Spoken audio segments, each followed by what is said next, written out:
Welcome back to Friday's Midday. Tamara Tellis is joining us now from Rapides Regional Medical Center. Always great to have you with us. Thanks for having me. Absolutely. We've been talking about a lot of stuff this summer, so now we're talking about water safety. Yes, it's hot outside. That usually draws us to the water, right? So just a few kind of safety tips when we start thinking about whether you're boating, swimming, whatever, not diving into water head first, especially lakes, creeks, things that you can't see below the surface. You don't know if there's debris under there or not. Not diving in head first. We don't want any kind of head injuries. Absolutely. And of course, when we start talking especially about our little ones, having somebody watch them while they're swimming.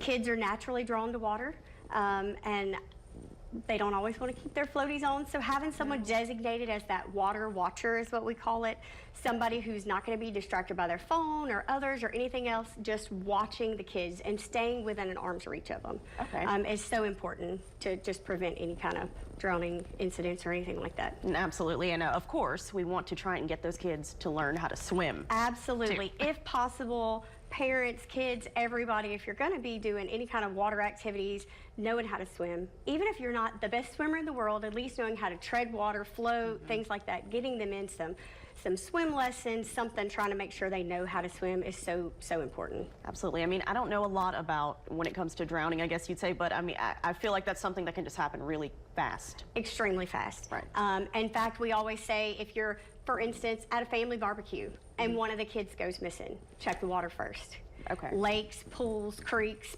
whatever's near, check the water first, because you don't want to waste time looking other places if they're in the water, because it happens within minutes. It can happen so fast. And kids, they don't think like that, so they just run around, or maybe a toy fell in the pool they're reaching for or something like that. So you just have to be really, really cautious anytime there's water involved with those little ones. Absolutely. Sure. And then I would also assume that probably learning CPR is something very crucial for this too. Absolutely. Somebody knowing CPR is always helpful.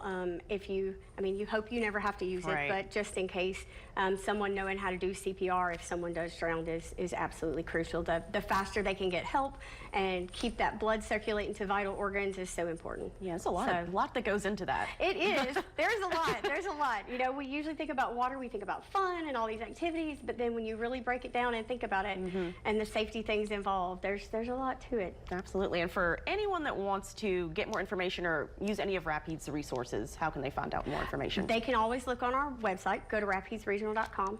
And then if they ever have anything specific they need help with, have questions on, can't find the right resources for, they can always give me a call. I can find them some info. My office extension is 3456. Nice and easy to remember. Absolutely. I can try to find them some information and help them. If you want to learn, we want you to. Yeah. Okay. So, one more question. I don't know if you know the answer to this one, but what's about the age that you would say that people should start teaching kids how to swim?